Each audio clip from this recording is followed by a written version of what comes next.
Alright. Hey, what's happening on my Dragonlings? I am your Dragon God of Gaming, Damian-D-Dragon, and welcome back to the Gaming News, where I run a list of all the gaming news, facts, rumors, trivias, and everything coming out the gaming industry this week. Today we have some stuff on Saints Row, the reboot. We have also something on a very older generation of games. And we also got something on Xbox game that has been delayed. So, let's not stop wasting any time. Let's get right into the news. Now, hopefully, this isn't ruining my freaking time here. So, anyway, I had to stop the recording midway through because I realized that my media source is running wild. And it talked and destroyed and drowning out my sound. If you guys don't know, that having a car running over your sound is not good. Anyway, let's start this off. The Saints Row reboot. If you guys don't know anything about the new Saints Row, it's been crazy. I know a lot of things about Saints Row. I've played Saints Row the 3rd. I've played Saints Row 4 extensively. And I've played them all on my channel. Again, link in the description down below. Go check out my Saints Row stuff. Because I can guarantee you, it was freaking wild. So, this is coming from Kotaku.com. This is written by John Walker. And they write, the new Saints Row rings the death knell for silly games. And it goes thusly. The news that the new Saints Row will be more grounded, less offensive game than previous entries in the franchise has been met with mixed responses. While some were delighted that a series that had previously alienated them might be more inviting, inevitably so much of the reaction has been rooted in tiresome whining about political correctness or what have you. Except that's not the problem at all. The problem is that Saints Row was a series that understood just how extraordinarily silly video games could be, where almost no others do. And now it too is apparently reverting to that dreary norm. In the 8 years since Saints Row 4 came out, undoubtedly the world has changed. Whereas the 2013 game was released at the tail end of a time when outrageous offensive comedy was big business, where your South Parks and your Jackasses were just finishing having their day. 2021 is a very different place. Offensiveness has become highly politicized, reactions to it heavily policed by either extreme or whether you view this as important progress or stifling of speech. No one can pretend things are all the same. There is no question that attempting to release a game in the manner of the previous Saints Rows would be a whole different deal today. However, it approached its offensive content, which through the series shifted from an adolescent grotesqueness to often quite sophisticated, if very immature, satire. It would still be received by far more noise and contention than any major developer is likely to want to face, but here's the thing. Read my description of how Saints Row 4 begins.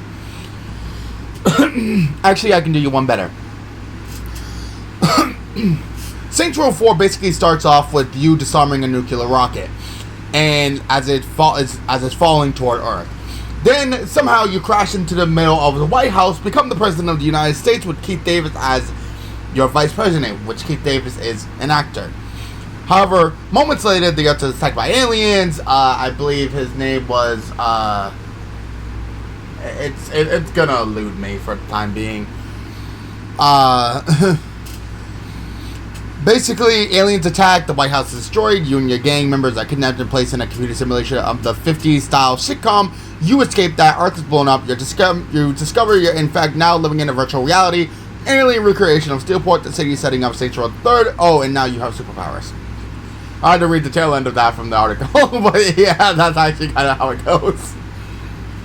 See what Saints Row brought gaming was not hilariously revolting offensive content. It wasn't ironic misogyny.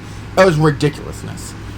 When I finished Saints Row 4, after I was done laughing so hard at the credits gag that I genuinely had a headache, my main thought was, I cannot wait to see how they top that. And to be honest, they did not. A game in which you begin as the President of America and end as the ruler of the galaxy. A game in which they hired Roddy Piper and Keith David to recreate their famous fight scene from They Live.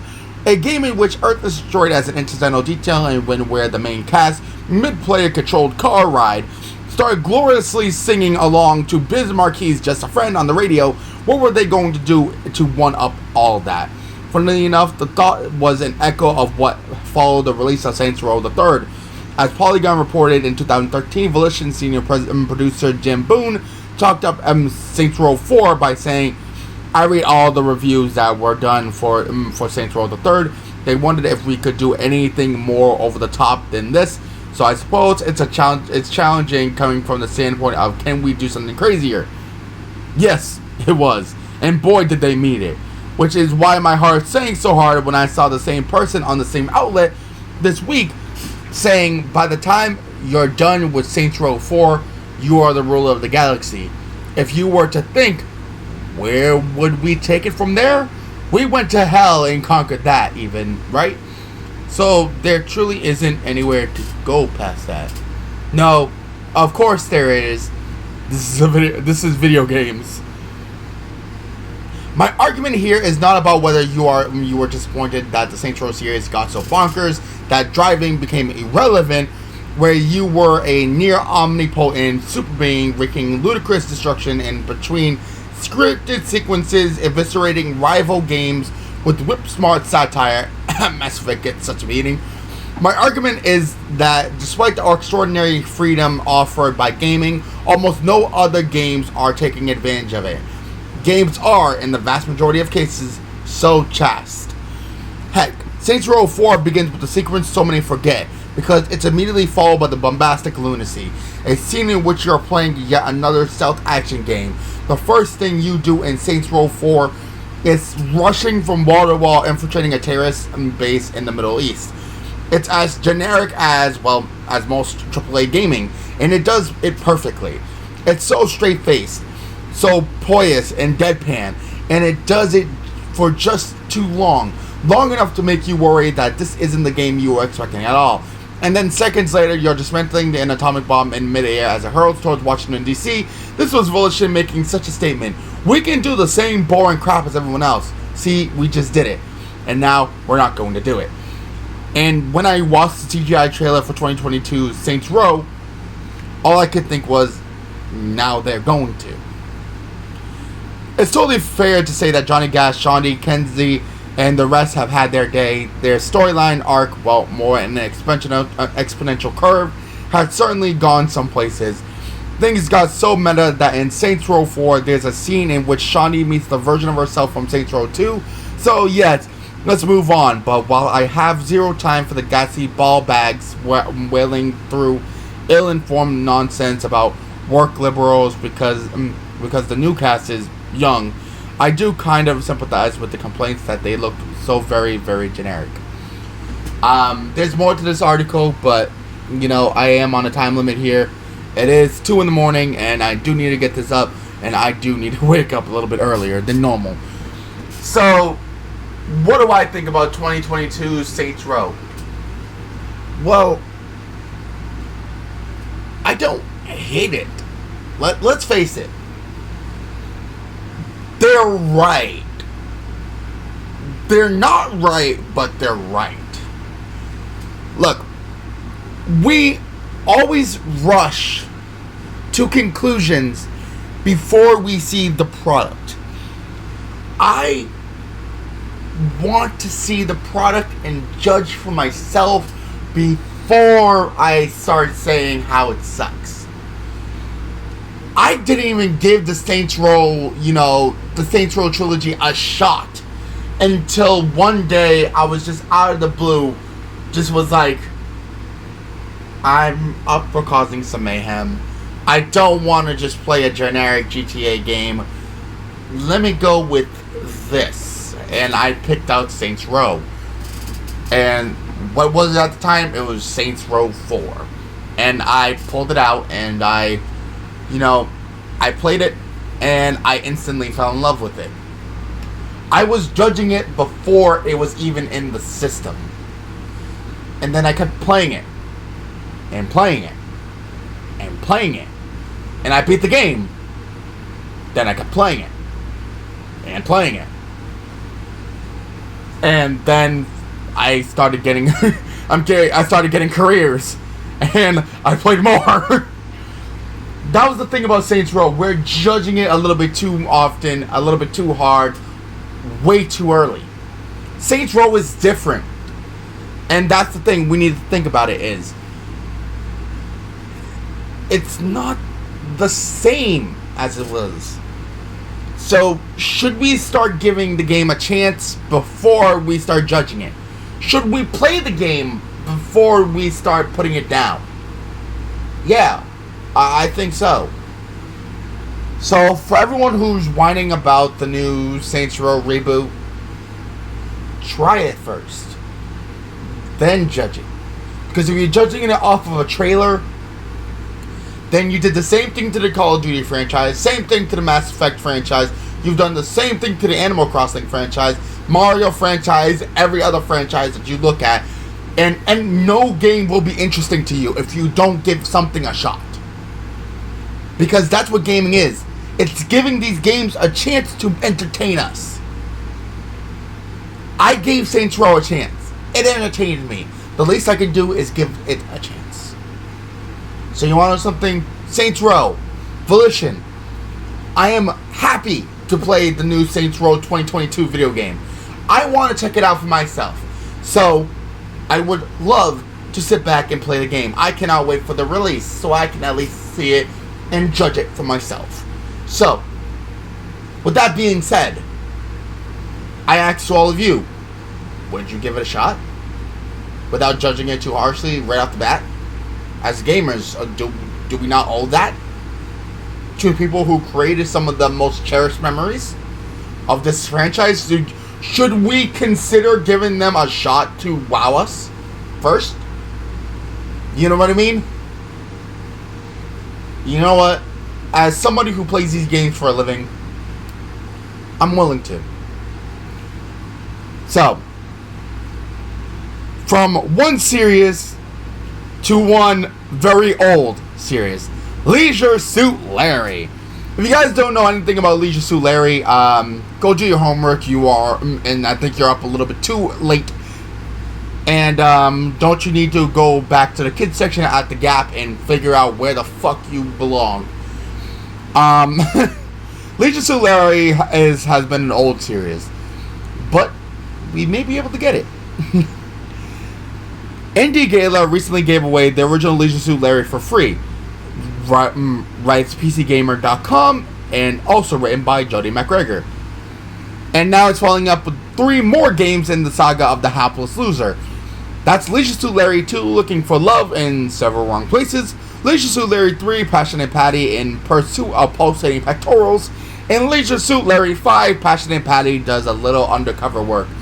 What's the 4th game, you ask? It's kind of a story. Although the series creator had intended to make a trilogy, giving the 3rd game an ending that neatly tied everything up. Plus, due to the crunch it took him to get Larry 3 finished on time. He was pretty sick of the whole thing and said at the time he'd never make a Leisure Suit Larry 4. When Lowe's changed his mind later, he came up with an idea of skipping it straight to Leisure Suit Larry 5, in which Larry has amnesia and has forgotten an entire game's worth of adventures. All 3 are available as direct downloads from Indie Gala, where the 2nd and 3rd have traditional text input and plenty of those Sierra game depths. Number 5 goes full point and click and has dead ends. Does that make it better? Does that make a better game? I don't know, because I never played it. But it's hard to argue with free. And want something? Hey. I don't mind it. I would love to give Leisure Suit Larry 5 a try. I haven't played Leisure Suit Larry 5. So I may be playing this game. What am I doing? I can't play this damn thing online. It's impossible. But if you guys want to try it out yourself, then I suggest you do so. I'm actually going to be going and downloading it on my own, and hey, I will try it out personally. So, the next up we got is from one game series that should have a reboot to one company whose games need to be released. This is coming from comicbookgaming.com, and it's written by Tyler Fisher, I believe. His name is Xbox exclusive, delayed right before release, it has written. Oh boy, here we go. An upcoming Xbox exclusive, console exclusive coming to Xbox One, Xbox Series X, and Xbox Series S has been delayed right before release. This week it was confirmed Halo Infinite is releasing this year, meaning it's not being delayed to 2022, like every other game, like everyone expected it to be. This hasn't changed. Well, another Xbox console exclusive has been pushed back right before its release. More specifically, publisher Thunderful Publishing and developer Image Informed Games have announced that The Gunk, which was scheduled to release in September, has been moved to December. When in December it will release isn't disclosed, but the pair did release the game's first gameplay trailer alongside the news, and it confirmed it will cost $30 at launch for anyone not subscribed to Xbox Game Pass. It's unclear why the game is no longer making its September window, but it presumably comes down to the title needing a little bit more time in the oven. From the creators of the SteamWorld franchise, the action series that tells the tales of steam-driven robot adventures and that has garnered more than 100 awards and nominations, comes a completely new game. The Gunk reads an official blurb about the game. Embark on an all-new adventure in a vast, exotic world where you'll encounter terrifying enemies and challenging puzzles on your quest to unravel the mystery of a forgotten planet, while saving it in the process. Sorry for those of you who, I guess, played the game, The Gunk, or, was waiting for the release. I apologize, but I guess it was pushed back to December. But hey, it is what it is. Some games need to be marinating a little bit more than usual. So you want something, I think it should. But the good news is that Halo Infinite is going to be releasing sometime in the next couple months. Which is going to be, would you look at that, within the next 4 months. Because if you guys remember correctly, this coming Wednesday is September. So they have 4 months to release Halo Infinite to make this year's deadline here before 2022. So you might want to get your money out your pocketbook for that one. But hey, things can't be said. Anyway, question of the day: will you guys give the new Saints Row reboot in 2022 a try before making a decision, or are you guys set in your ways and is not going to be testing out the new Saints Row game? And you know what, Volition has always exceeded my expectations, so I'm gonna give them the benefit of the doubt, and I'm gonna give it to them. So let me know what you guys think. But anyway, ladies and gentlemen, down in the description down below is all of our lovely and beautiful creators. Go and check them out. They are all a lovely bunch of coconuts, and you're going to want to go check them all out. Go subscribe to all of them, including myself. That's in the description down below. Go give me a follow and a subscription on YouTube. And if you guys want to give me also a subscription on Twitch, that would be absolutely amazing as well. Get this dragon paid, please. It's been a while since I got paid for my content, so please, God, give me the 50 followers, please. And if you guys want to check out some of the new stuff I've been doing on Twitch, there's also a highlight of my previous 10 hour 6 minutes and 56 second speed run. So if you guys want to go check that out, my 6th place speed run finish of Assassin's Creed 4 Black Flag, it's up in all its glory on not only YouTube on my personal channel, but also on Twitch as a highlight. So if you guys want to go check them out on either platform, you guys can. Just look up the Assassin's Creed franchise on either on the channel, and I can guarantee you guys can go ahead and see it.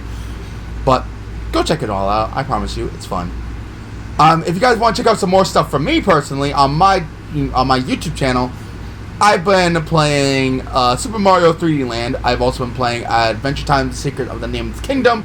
On Wednesdays, I'm playing Pokemon X. On Fridays, I've been playing Naruto Ultimate Ninja 3, but I believe I just recently finished that up.